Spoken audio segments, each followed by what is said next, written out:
Hello student, मैं संजय चौहान। आज हम बच्चों क्लास 8th का लेसन नंबर 6 मानव संसाधन टॉपिक है उसके बारे में अध्ययन करेंगे।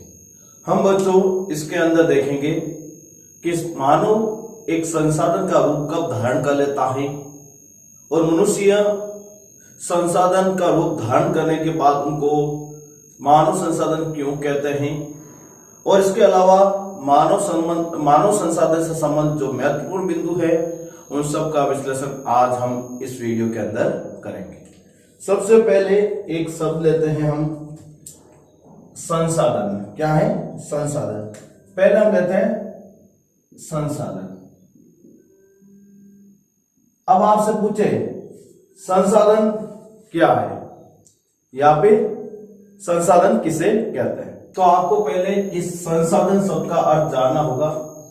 तो पहले हम देखते हैं संसाधन क्या है, उसके बाद हम बच्चों देखेंगे मानव संसाधन क्या है। तो संसाधन वे सभी पदार्थ या तत्व जो मानव की आवश्यकताओं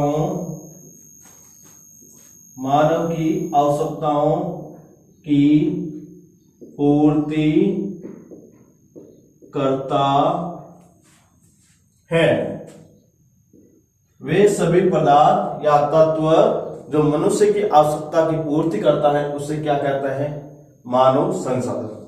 यदि आपको बच्चों समझना है तो आप सीधी भाषा में समझ सकते हो। जैसे आप एक विद्यार्थी हो, स्टूडेंट हो। स्टूडेंट के लिए आपको स्वयं को मालूम है कि एक स्टूडेंट के लिए पेन, पेंसिल, नोटबुक और बुक्स, ये जो तत्व है अति आवश्यक है। इसके बिना वो पढ़ाई नहीं कर सकता।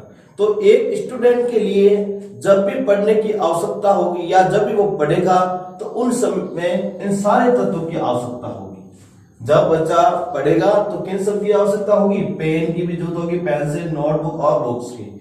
यदि उसको इन संसाधनों की प्राप्ति नहीं होगी तो वो अपनी आवश्यकता मतलब वो पढ़ाई पूरी नहीं कर पाएगा। इसका दूसरा उदाहरण हम समझाते हैं। जैसे अध्यापक होता है, जब भी वो पढ़ाने आता है तो उसके हाथ में क्या होती है? कलम होती है। क्या वो बिना कलम से पढ़ा सकता है? नहीं पढ़ा सकता, क्योंकि वो किताब का वाचन करते समय वो बहुत सारे ऐसे महत्वपूर्ण बिंदु होते हैं जिनको वो अपने श्याम पट पर प्रदर्शित करता है। किस पर प्रदर्शित करता है? श्याम पट के ऊपर। और जब श्याम पट के ऊपर प्रदर्शित करता है जिसके माध्यम से वो अच्छी तरह से बच्चों को अपना चीजें जो है महत्वपूर्ण उनको वो बता सकता है। तो आपके लिए एक अध्यापक के लिए क्या जरूरी हो गई? कलम। और एक स्टूडेंट के लिए क्या जरूरी हो गई? पेन, पेंसिल, बुक और नोटबुक। तो आपको मालूम हो गया बच्चों कि एक स्टूडेंट के लिए, एक अध्यापक के लिए कौन संसाधन होते हैं। अब हम लेते हैं मानव संसाधन। क्या लेते हैं? मानव संसाधन। जब हम मानव संसाधन की बात करें, किसकी बात करें? मानव संसाधन की। तो मानव संसाधन वे संसाधन होते हैं जो अपनी योग्यता और आवश्यकता के अनुसार देश के आर्थिक विकास में क्या देते हैं? योगदान देते हैं। वे लोग जो अपनी योग्यताएं व आवश्यकताओं के माध्यम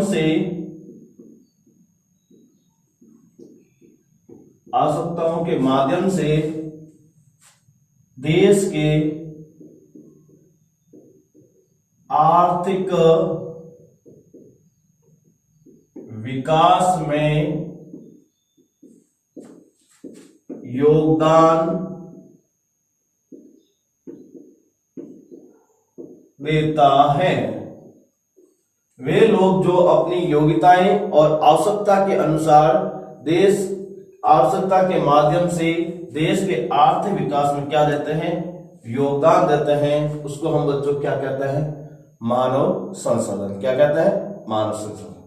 अब मैं आपको एक उदाहरण के माध्यम समझाता हूं कि किस प्रकार होता है। जैसे आपको मालूम ही है, किसी घर के अंदर बच्चे भी होते हैं, बुढ़े भी होते हैं, ठीक है, और युवा कार्यशील लोग भी होते हैं, युवा कार्यशील लोग। अब आपको मालूम होना चाहिए कि ये सारे जो व्यक्ति या लोग होते हैं अलग अलग अवस्था के, आयु अवस्था के, ये सभी मानव संसाधन नहीं होते। ये सभी मानव संसाधन नहीं होते। क्यों नहीं होते, उसका कारण है बच्चों, आपको स्वयं को मालूम है कि जो बच्चे हैं, इन बच्चों की पढ़ाई पर, चिकित्सा पर, इनकी आवश्यकताओं पर, चाहे कोई भी हो मूलभूत आवश्यकताएं, उन सब के ऊपर हमें पैसा क्या करना पड़ता है, खर्च करना पड़ता है। क्या करना पड़ता है, खर्च करना पड़ता है। लेकिन ये एक भी पैसा वर्तमान में कमाने योग्य नहीं होते हैं और किसी भी प्रकार की वस्तु निर्माण के भी ये योग्य नहीं होते।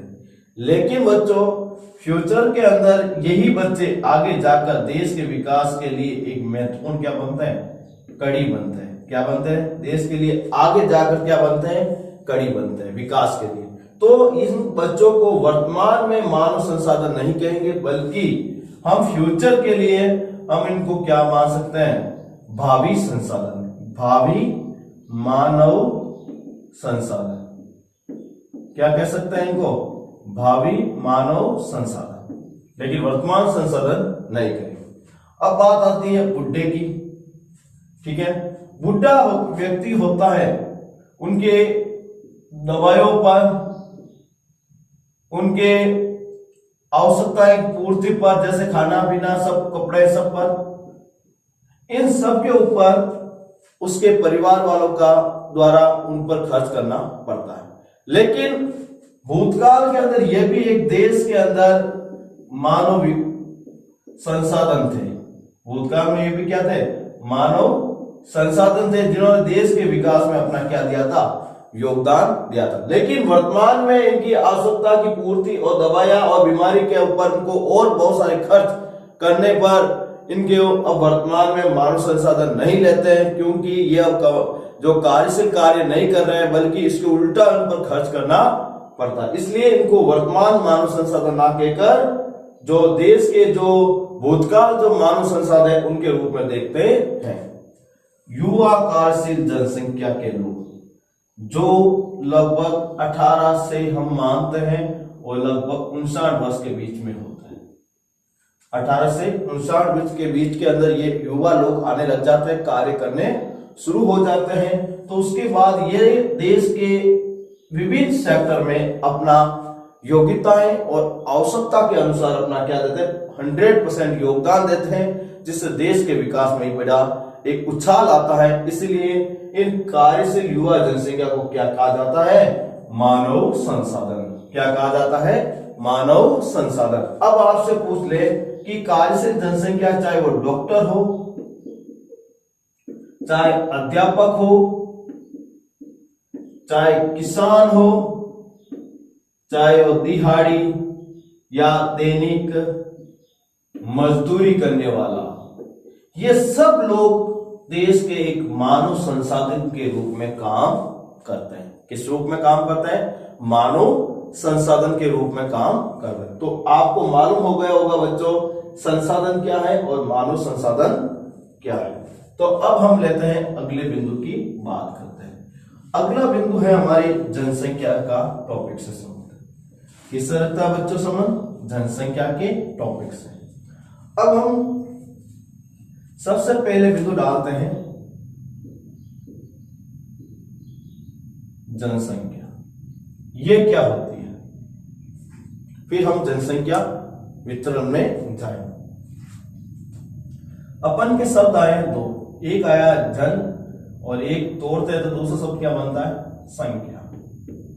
जन का मतलब होता है बच्चों लोग, जन का मतलब क्या होता है?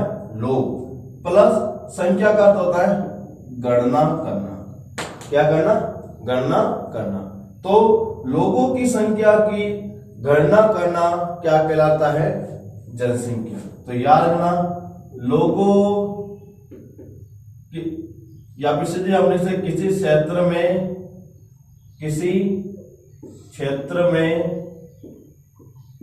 रहने वाले लोगों की संख्या को, किसी क्षेत्र में रहने वाले लोगों की संख्या को हम क्या कहते हैं? जनसंख्या कहते हैं। क्या कहता है? जनसंख्या कहता है। आपको मालूम होना चाहिए बच्चों कि जनसंख्या हमारे क्षेत्र के अंदर एक महत्वपूर्ण योगदान देता है कि कोई देश की जनसंख्या उस देश का एक मानव संसाधन होती है। याद रखना, नोट डाल के रखना कि किसी देश की जो जनसंख्या है और उस देश के लिए क्या होती है? मानव संसाधन होती है। और जिस देश के अंदर जितनी ज्यादा कुशल जनसंख्या होगी उस देश का मानव विकास उतना ही क्या होगा? अधिक देखने को मिलेगा। जैसे एग्जाम्पल के रूप में हम देखते हैं कि आप भारत जैसे देश में हैं, युवा जनसंख्या ज्यादा है, कार्यशील जनसंख्या ज्यादा है, तो देश का विकास भी क्या होगा? अधिक होगा। अब हम नोट डाल कर क्या लिख रहे हैं? नोट। ठीक है बच्चों, तो नोट के रूप में हम देखते हैं तो विश्व की कुल जनसंख्या 2013 के अनुसार, कितने के अनुसार? 2013 के अनुसार हम देखते हैं तो ये 714 करोड़ है। कितनी है बच्चों? 714 करोड़ जो जनसंख्या है वो 2013 के अनुसार निवास करती है। और यदि हम भारत में भारत में कुल जनसंख्या की बात करें, भारत में कुल जनसंख्या की बात करें 2011 के अनुसार, तो आपको मालूम होना चाहिए भारत की 125 करोड़ जनसंख्या है। कितनी है? 125 करोड़ जनसंख्या देखने को मिलती है। ठीक है, और 121 करोड़ भी लिखी जाती है, दोनों भी अभी लगभग जनसंख्या बहुत ज्यादा हो चुकी है। ठीक है, अब यदि हम भारत में विश्व की कुल जनसंख्या का हिस्सा या कुल जनसंख्या का प्रतिशत यदि हम पूछते हैं भारत में विश्व की कुल जनसंख्या का प्रतिशत कितना है, तो याद रखना 17.5%। कितना प्रतिशत लोग भारत के अंदर विश्व की जनसंख्या का हिस्सा निवास करता है? 17.5% जो लोग हैं विश्व की जनसंख्या के कितना परसेंट यहाँ पर लोग निवास करते हैं। अब हम लेते हैं, एक शब्द आता है आपके काफी बार पूछा भी गया है, वो है जनसंख्या वितरण। क्या शब्द है? जनसंख्या वितरण। अब जनसंख्या वितरण का क्या अर्थ होता है? देखो, सबसे पहले अपन वितरण का अर्थ समझते हैं। वितरण का अर्थ होता है फैलाव। क्या होता है बच्चों? फैलाव। फैलाव का मतलब होता है कि जनसंख्या किन किन क्षेत्रों में कहां कहां कितनी रहती है उनके बारे में जानना। तो जनसंख्या के फैलाव के बारे में जानने की प्रवृत्ति हम क्या पढ़ेंगे? जनसंख्या वितरण। तो हम देख सकते हैं परिभाषा कि विश्व के अलग अलग क्षेत्रों में रहने वाले लोगों का फैलाव। विश्व के अलग अलग क्षेत्रों में रहने वाले लोगों का फैलाव क्या होता है बच्चों? जनसंख्या वितरण। जैसे विश्व के अंदर हमारे 7 महाद्वीप हैं, क्या सातों महाद्वीप में एक समान जनसंख्या होती है? नहीं, सबके अंदर अलग अलग है। तो हम इसी विश्व के अंदर देखते हैं कि जैसे विश्व में एशिया महाद्वीप में सबसे ज्यादा जनसंख्या निवास करती है। याद रखना बच्चों, विश्व के अंदर सबसे ज्यादा जनसंख्या कहां निवास करती है? एशिया महाद्वीप में। कहां पर? एशिया महाद्वीप में सबसे ज्यादा जनसंख्या निवास करती है। आपको मालूम ही है विश्व के अंदर एशिया में सबसे ज्यादा जनसंख्या, वो भी दक्षिण एवं दक्षिण पूर्वी एशिया के अंदर सबसे ज्यादा निवास करते हैं। यदि अपन कम जनसंख्या की बात करें तो सबसे कम जनसंख्या वाला जो महाद्वीप है वो अंटार्कटिका महाद्वीप है, जो बर्फ से ढका होने के कारण यहाँ पर बहुत ही कम लोग निवास करते हैं। तो आपको मालूम हुआ होगा कि विश्व जनसंख्या वितरण के अनुसार देखें तो विश्व में सबसे ज्यादा जनसंख्या वाला महाद्वीप कौन सा हुआ? एशिया हुआ। और यदि हम विश्व में सबसे अधिक जनसंख्या वाला देश, विश्व में सबसे जनसंख्या वाला देश की बात करें तो वो कौन सा बच्चों? चीन। कौन सा देश है? चीन देश है, जहां पर विश्व की सबसे ज्यादा जनसंख्या निवास करती है। यदि हम दूसरे नंबर की बात करें तो विश्व में सबसे ज्यादा जनसंख्या वाला जो देश है वो है भारत। फर्स्ट नंबर कौन है बच्चों? चीन है, और सेकंड नंबर पर कौन है? भारत है, सबसे ज्यादा जनसंख्या के अंदर।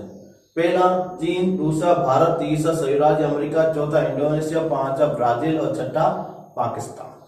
ये प्रमुख जो देश है वो जनसंख्या के अंदर टॉप 6 के अंदर अपना स्थान रखते हैं। फिर हम देखते हैं विश्व में सबसे कम जनसंख्या वाला देश। विश्व के अंदर सबसे कम जनसंख्या वाले देश की बात करें तो वो है बच्चों वेटिकन सिटी। कौन सा है बच्चों? वेटिकन सिटी, जहां पर विश्व की सबसे कम जनसंख्या निवास करती है।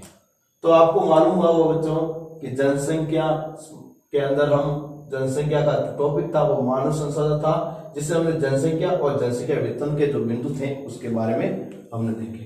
अब हम देखते हैं विश्व जनसंख्या के वितरण के क्षेत्र। विश्व जनसंख्या वितरण के जो हम क्षेत्र की बात करेंगे तो आपको मालूम ही है कि विश्व के अंदर सभी जगह जनसंख्या एक समान नहीं पाई जाती। सब जगह जनसंख्या के फैलाव में क्या पाया जाता है? अंतर देखने को मिलता है। अब ये अंतर कैसा होता है उसके बारे में देखें। पहला बिंदु हम लिखते हैं तो अपन का टॉपिक क्या होगा? विश्व जनसंख्या वितरण। विश्व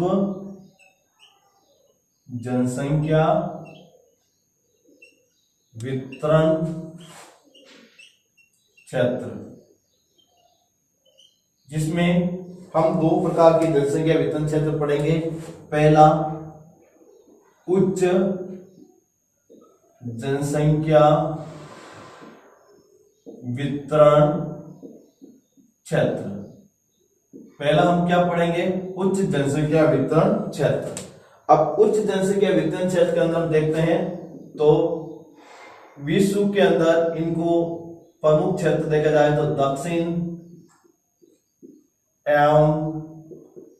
दक्षिण पूर्वी एशिया का भाग। पहला कौन सा है? दक्षिण पूर्वी एशिया का भाग, जैसे भारत है, चीन है, इंडोनेशिया है, श्रीलंका है, म्यांमार है, ये सारे देश हम दक्षिण एवं दक्षिण पूर्वी एशिया के भाग माने जाते हैं। दूसरा, पश्चिमी एवं मध्य यूरोप। दूसरा कौन सा है? पश्चिमी एवं मध्य यूरोप। तीसरा, संयुक्त, या फिर हम देख सकते हैं सीधी भाषा में उत्तरी अमेरिका का उत्तरी पूर्वी भाग। उत्तरी अमेरिका का उत्तर पूर्वी भाग ये है जो विश्व की उच्च जनसंख्या वाले क्षेत्र माने गए। क्या माने गए? विश्व के उच्च जनसंख्या वाले क्षेत्र। फिर हम लेते हैं दूसरे नंबर पर निम्न जनसंख्या वितरण क्षेत्र। निम्न जनसंख्या वितरण क्षेत्र। यदि निम्न जनसंख्या वितरण क्षेत्र की बात करें, पहला उष्ण कटिबंधीय मरुस्थलीय क्षेत्र। पहला कौन सा बच्चों? उष्ण कटिबंधीय मरुस्थलीय क्षेत्र। दूसरा, पर्वतीय क्षेत्र। तीसरा, अति शीतल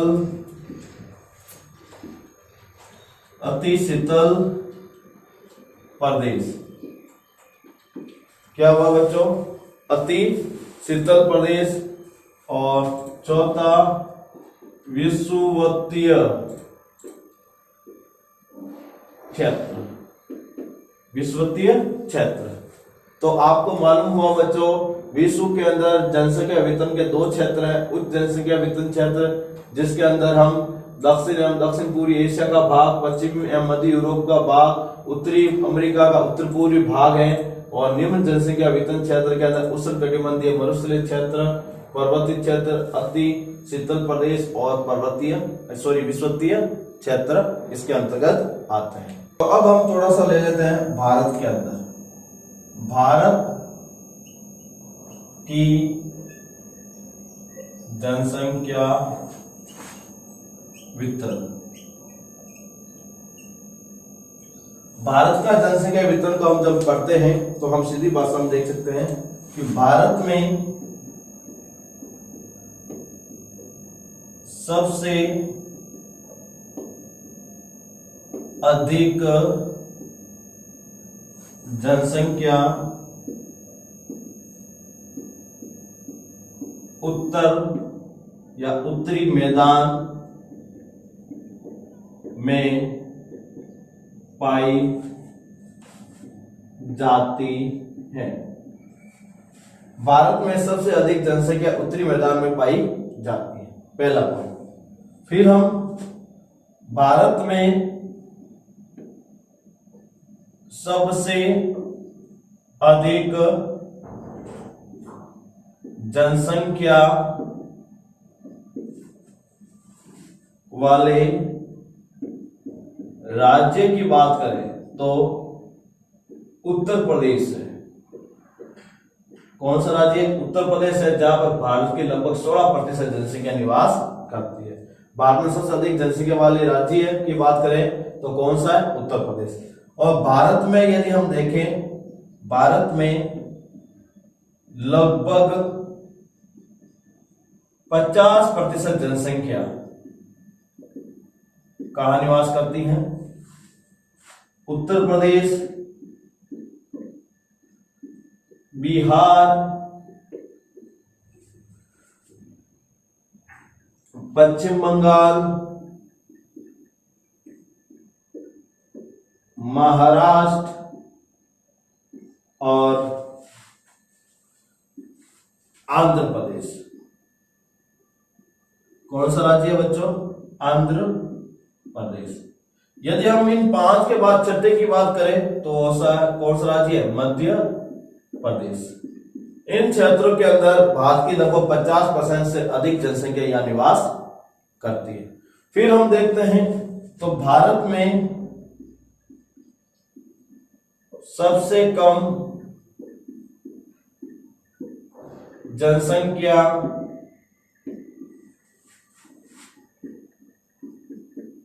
सिक्किम राज्य में निवास करती है। याद रखना बच्चों, भारत में सबसे कम जनसंख्या किस राज्य में निवास करती है? सिक्किम राज्य के अंदर निवास करती है। तो बच्चों, आपने आज मानव संसाधन जो टॉपिक था उसके अंदर मानव संसाधन के बारे में जाना और उसके बारे में उसकी व्याख्या की। याद तक हमने इसमें मानव संसाधन संबंधित जो टॉपिक था जनसंख्या के बाद जो जनसंख्या वितरण था, उनके विश्व जनसंख्या वितरण के बारे में हमने उसके महत्वपूर्ण बिंदु को उजागर किया और उनके बारे में पढ़ा। भारत के अंदर जनसंख्या वितरण के जो बिंदु थे उनके बारे में हमने महत्वपूर्ण अध्ययन किया। हम जब अगले वीडियो होगा उसके अंदर हम बच्चों जनसंख्या के अंदर जो टॉपिक है जनसंख्या घनत्व, क्या टॉपिक है? जनसंख्या घनत्व। उन जनसंख्या घनत्व किसे कहते हैं, जनसंख्या घनत्व का फॉर्मूला क्या है, और उस फॉर्मूले के माध्यम से यदि कोई क्षेत्र की जनसंख्या और क्षेत्र दिया हो तो घनत्व हम कैसे निकाल सकते हैं, और फिर हम जनसंख्या वितरण को प्रभावित करने वाले जो कारक कौन कौन से हैं उनके बारे में भी हम विस्तार के साथ अध्ययन नेक्स्ट वीडियो के अंदर करेंगे। Thank you.